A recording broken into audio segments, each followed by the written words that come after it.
kulanti wanaagsan saaxiibayaal meel walbaad naga daawanaysaan isku soo noqod wanaagsan soo dhawaada waxaan muuqaalkan idinkula wadaagi doonaa safarka wafdigii uu hogaaminayay madaxweynaha dowladda deegaanka Soomaalida mudane Mustafa Maxamed Cumar Mustafa Cajar muddo asbuuca ayuu ku sugan yahay dalka Kenya sida wada ogsoonayba hadaba ka warbaahin ahaan anagu tan iyo markii garoonku la soo degay waa inuu la soconay dadkii wax duubayay iyo meeshuu maraba la socday ayaan kamid ahayn hadaba maxaan la soo kulanay xaalku sidee ayuu yahay safarka madaxweynaha iyo wafdigiisu muxuu salka ku hayaa maxaa laga dhaxayaa magaalada Nairobi kulamada la kulmaya maxaa looga arinsanayaa xaaladda deegaanka sidee ayuu madaxweynuhu uga warbixiyay mucaaradkii ku sugnaa magaalada Nairobi iyo xaalkooda ayaan muuqaalkan ku dul istaagi doonaa haddii aan leeyno waxaan dhinaca kale idin ka dabageyn doonaa xogo badan oo laga yaabo in ay ka qarsoon tahay oo la xiriira xaaladda dowladda deegaanka Soomaalida sida madaxdii la socotay madaxweynaha ama wasiiradii iyo madaxweynuhu ay uga warbixiyeen iyo u kurgelid aynu sameynay oo ka madax banaanba mas'uuliyiinta wafdiga oo dhinaca dowladda deegaanka Soomaalida ayaa rabaa iyadana inaan idila wadaago oo waliba si faahfaahsan deegaanka xogo badan oo soo ururiyay ayaan idinka siin doonaa haddii aan leeyno inta muuqaalkan oo dhowr iyo 10 daqiiqo laga yaabo inuu gaaro uu socdo idinkuna soo dhawaada muuqaalka like saara aragtidina nagula wadaaga qaybta commentiga aynu ku bilownay madaxweynaha dowladda deegaanka Soomaalidu wuxuu dalka Kenya soo gaaray maanta oo jamcadeedii kale 7 maalmood ayay maanta u tahay inta uu dalka Kenya uu cagaha soo saaray maalintuu imaaday laga soo bilaabo iyo maalintii madaxweynuhu uu imaaday garoonka anagu waxaan kamid ahayn bahdii warbaahinta ee la socotay oo waliba anigu aan gudoomiye santaagahan gudoomiye u ahaa garoonka ayaan uga hortagnay waan sagootinay ilaa Garissa laga hadana soo noqonay Nairobi intii uu joogay shirarkii dhacayay iyo waxa weeye xogogaal ayaan u ahayn inta badan arrimo dawladeed inta waxa weeye wax badan oo kamid ah ma ogaan kartid laakiin inta badan waxyaabaha muhiimka waynu la soconay waxaan rabaa marka muuqaalkan inaan si fiican ugu faahfaahiyo bal xaaladda guud iyo madaxweynaha ujeedooyinka wafdigiisa iyo safarkiisaba uu ku imaaday magaalada Nairobi iyo caasimadda dalka Kenya markii laga reebo midda Garissa oo ayadu de ballanqaad iyo martiqaadba uu ka haysto waxa weeye horeyna uu ballanqaaday inuu tagayo Garissa martiqaadna looga sameeyo madaxweynaha magaalada Garissa waxa weeye Nadiif Jama oo isagu de martiqaaday laakiin xaaladaha ugu weyn Nairobi ka dhacayaan Nairobi baan focus ka saari doonaa inta uu muuqaalka socdo aynu marka si fiican ugu bilownay madaxweynuhu wuxuu ka soo degay garoonka Jomo Kenyatta markuu ka soo degay Garissa buu mooday habeen bay bariyeen xaflad wanaagsan iyo shir weyn baa ka dhacay madaxda Northeastern oo dhan baa iskugu timid waa la soo dhaweeyay waxa weeye si wanaagsan oo maqaam sare loo soo dhaweeyay inta waad wada aragteen waa la soo noqday magaalada Nairobi baa la imaaday xaflad waxaa la qabtay dad badan aysan filaynin oo waliba emergency ah jamacadii sababtoo ah madaxweynuhu jamacadii buu dalka Kenya ka soo degay sabtidiina waliba wuxuu ku sugnaa magaalada la yiraahdo habeenkii sabtida ay soo galeysay Garissa ku sugnaa galabteedii buu soo laabtay axadiina shirku ugu dhacay hatta shir laga sii baaraan degay oo muddo la sii qabanqaabinayay oo laga sii shaqaynayay ma ahayn madaxweynaheeni baa imaanaya soo baxa hal mar la yiri waa la isku wada sheegay hol 1300 qof qaadaya ayaa loo kireeyay halkaas bay bulshadii iskugu imaatay oo maalin dhan la joogay laga soo bilaabo 6 saac oo maalinimo ama 12 barqinimo ilaa iyo waxa la joogay 1 saac oo habeenimo ayaa inta lagu gaaray anigu waxaan kamid ahaa qabanqaabiyaasha shirka waxaan kamid ahaa bahda warbaahinta labada dhinacba kamid baan ahaa run ahaantii sawirka aan haystay muddada kooban ee la haysto iyo sida dadku ay u soo buux dhaafiyeen aad iyo aad bay u kala fogay waxay taasi ka turjumaysaa in deegaanka Soomaalidu uusan mucaaradaba jirinba oo shacabku dawladooda ay taageersan yihiin oo wax catiifada iyo wax xumaana oo madaxweynaha iyo shacabkiisa ka dhaxeeya qurba joogta dalka Kenya aysan jirin markii laga soo tago dad fara ku tiriso yar dad aad u yar oo mucaarada inta markii laga soo tago waxaa bilowday kulamo كلما بالروضي أو بيلها لكل مية بيل لا دافي ما شفته بيل وحال يابله تلقات كما دحوينها iyo wasiiriinta la socda ayaan aad iyo aad ula yaabay dad waxa noo imaaday oo madaxweynuhu waliba uu soo kaxaystay wasiiro waxa la socday aynu la yaabay dulqaadkooda gabar yar baa la hadlay hayo walaale waxaan ku qabtaa dad carbisan aadaab iyo akhlaaq ay ka muuqato ayaa horta madaxweynaha la socday xaqada markaa inay sheego way aniga daway taqaanaano fikirkayda aniga waan u madax banaanahay oo waxaan arko waan sheegaa waxba ma qariyo madaxweynaha iyo dadka la socday ee wasiirada iyo mas'uuliyiinta la socotay dad aan la yaabay baan arkay dad aan la yaabay carbisan wanaaga iyo sharafta iyo ka muuqata iyo sida ay dadka u ixtiraamayaan ixtiraam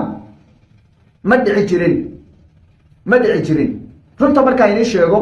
dowladda hadda ka horreysay tusaale عبد محمود عمر عبدي لي مركي ماتو أنا وزير ويماضو أبي وأبكيدين لك أسكر بابا هرتا كوها رئيسا با 40 وقبطان وطور كي وابلغود لي يابا ماش هسا لغود لي يابا وراوني كان نصلا ترقنا قاعدي ذات سوق هذا ليسا في أيلا وزير كواد اسكا سارا يسا سوق البال راي وادك حيسان يسان واسنا سوق دين يسان واشيخ يسان يسان احترام walaalnimo soo dhaweyn inuu wasiirkiisa yahay inuu san waxba ku dheerayn xilka inuu adiga ku hayo ayuu aaminsan yahay marka wasiirada marka la socday madaxweynaha isagoo waa madaxweynaha de protocol ahaan de waxa weeye dadka ay soo daaya inuu yiraahdo mooyane dadku inay iskaga xoomaan iskaga tagaan iyadu waa wax fiican ma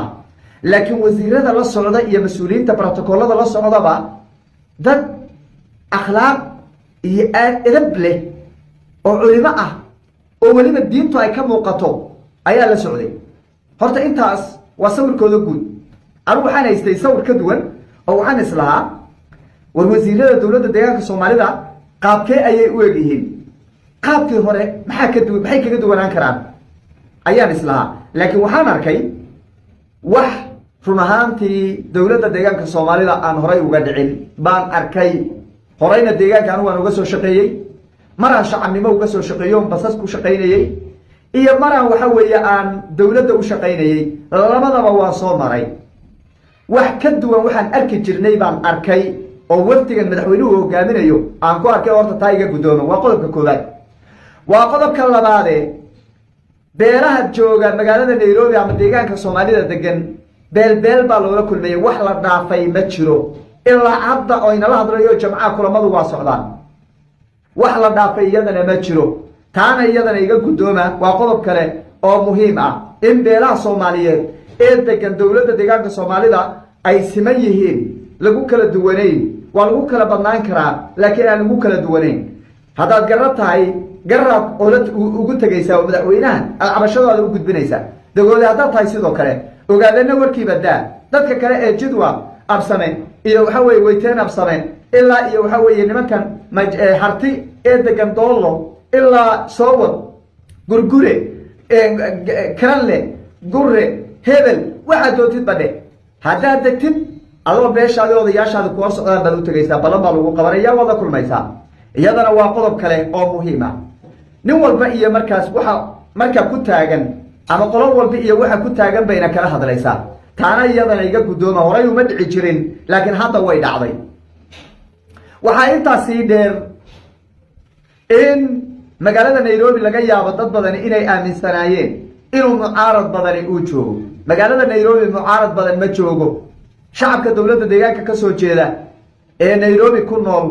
dowladdaas bay taageersan yihiin laba arrimood bana lagu taageerayaa waa nabadda iyo sinaanta dadku inay sinaadaan haddaad aragtid nin diidan oo ka hor imaadsan sinaanta dowladda deegaanka Soomaalidu ka carraya taasuu diidaya suurtagalna ma bulshadu waa inay sinaato waa inay isku xuquuq ahaato waa inay isku xaq ahaato waa inay waxa weeye ay ahaato bulsho deegaanka ka soo wada jeeda wax waa la yar xoogaha guriga waa la yar kala badsan karaa xoogaha waa lagu kala badsanaan karaa laakiin hada kala badsanaadee laakiin waa inaad aamintid anigoo ka soo jeeda gobolka Shabeelle ama gobolka liibaan ama gobolka afdheer adiguna aad ka soo jeedid faafan ama city ama nogob ama qoraxey ama jarar midka doodid badhe aad ka soo jeedid waa inaad aamintid inaan simannahay dowladda u simannahay xuquuqda u simannahay dalka u simannahay laakiin haddaad aamintid inaad dalka adigu waxba ku lahayn anaan deganahay dee micnaheedu waxa weeye sinaanta ayaa diidantay sinaanta haddaad diididna adigana hogaamintaada iyo waxa weeye sinaantaada diidaya taasina xal maaha marka shacabku marka waxay ku qanceen nabadda iyo sinaanta waxaa intaas sii dheer anigu isbedelkii dadkii raacay baan ka mid ahaa ee dowladda deegaanka tegay wax waa dhacaa dadka waa la xidhaa aniga inala hadlaya waa la xidhay 13 beri baan xidhnaa 2020 bishii saddexaad 2020 bishii saddexaad waagii la gubayay masaajidda la gubayay Itoobiya dhexdeeda xaarada maalintii masjidul calaha uu ciilaamiyay in la mudaharaado berito la isku soo baxo markii la isku soo baxay barqinkii rabshad bay isku bedeshay anoo maqaaxi kule sayidka meesha ka soo horjeeda sayidka meesha ka soo xanda hotel maqaaxida ku dhagan baan lahaa anoo halkaa jooga oo maqaaxida la cuntaynayo la quraacanayo ayaa inta lagu soo galay oo waliba la garaacay baa la xidhay xarigu marka ninka muwaadinka waa la xidhaa waana la sii daayaa dowladan waxidina ma jirto laakiin xabad laguma dhufanin waa lagu xidhay xarigiina markaad maalmo xidhaato waa la isku sii tii cabdiilay 3 sano lagu xukumay xarigu marka waa wax iska caadi ah haddii waxa weeye qofku laga shakiyo ama waxa weeye magac khaldan loo la watay isaga ay soo gasho waa lagu xidhi waa lagu cadaynaya dadka marka farakutiriska wax bombooninaya ee la dowladda deegaanka Soomaalida dilal baa dhacay xarig baa dhacay xarigii ugu badnaa baa jira balaayadii ugu badnayd baa jirta kii ugu badnayd baa jira hebelkii ugu badnaa baa jira waxaan rabaa inaan u sheego oo xaqiijiyo xogo badan oo dhinacyo kala duwan oo aan la xiriiray dhinacyo kala duwan oo aan xogo waraysi ka qaaday wasiirada oo aan xoogaa ka soo xigtay oo ayagana aan fashuqay kuwa dowladda gudaheeda ku sugan oo deegaanka wali ku sugan oo wasfigteeda la soconayo aan wacay markaan dhinac walba ka istaagay ma jiro waa waxba kama jiraan xarigu dad xidhan waa jiraan laakiin dadka xidhan waa dad shiki uu soo galay baaritaanna ay ku socdaan berrina la sii dayn doono bal meesha aan la isku xidhin adduunka waa xaggee adduunka meesha aan la isku xidhin waa xaggee waxaa uu laga cabir qaataa war dilkii badnaa ma istaagay war kufsigii ma istaagay war gabdhihii bitiriga la gelinaya ma istaagay war kuwii saliidda intii la karkariyo dabada looga shubayay ma istaagay war fuxshigii iyo diin la dagaalankii ma istaagay war gabdhihii intii maqaaxyaha loogu soo galo intii hoosta laga xidho ninka mas-uulka uu hoosta ka xidho oo ciidan lagu wareejiya aaggaasoo dhan maqaaxida lagu dhex kufsanayay ma istaagay war wixii xumaantaha ee taagnayd ma istaagtay haa intaasaa muhiima war diinta xurma loo yahay oo kitaabada masaajidda ma lagu akrinayaa diinta xurma loo yahayoo masaajidda kitaabada ma lagu akhrisanayaa haa waa lagu akhrisanayaa wixii waxqabad iyo horumar wuu imaanaya ciddii loo qabtayna waa loo qabtay ciddaan loo qabanin oo aniga weliba gobolkan ka soo jeedo uu kow ka yahay oo horumarkiisu aan weli sugayno oo leenahay waril madariyaalow naga jidbax weli aan taaganahay wuu imaanayaa horumarka waa la keeni doonaa horumarka waa la keeni wuu imaan nasiibkuna wuu jiraayo ilaahay wuxuu kugu qora waayimays laakiin waxaa ka muhiimsan in dowladdu ay horumar iyo wadooyin wax ku samayso waxaa ka muhiimsan inaad horta nabad hesho nabad inaad hesho diinta markii laga hadlayay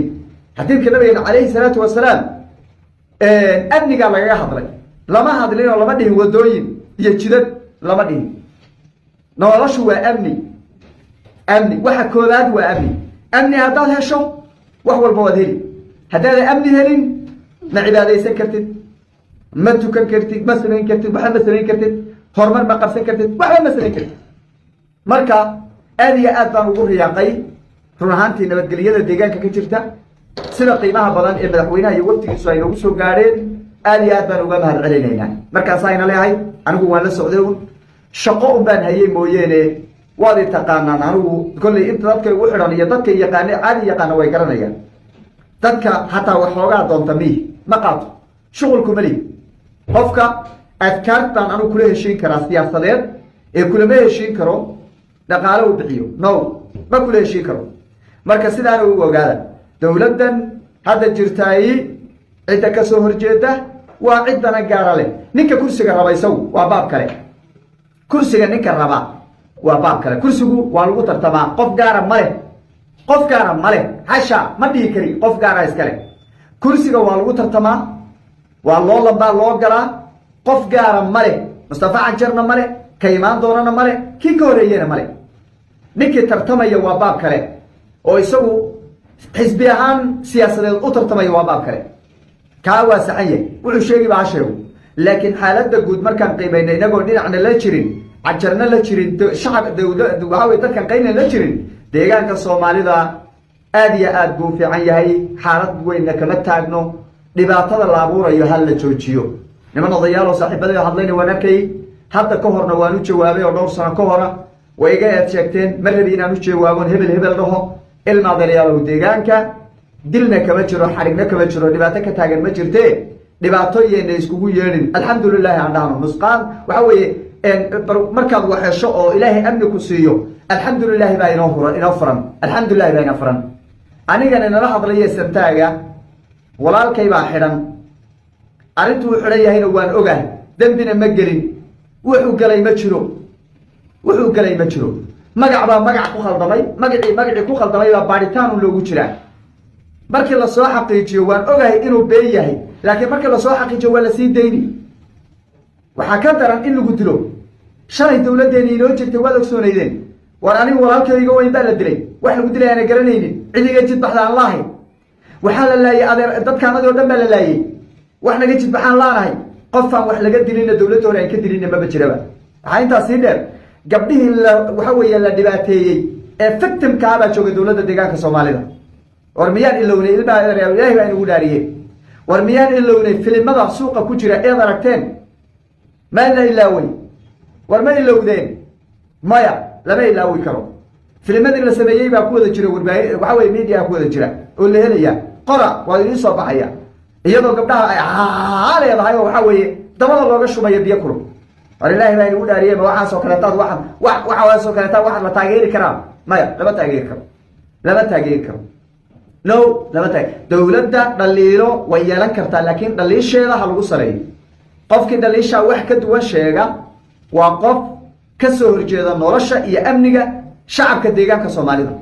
مركا كان لونه دول قاعدة كرام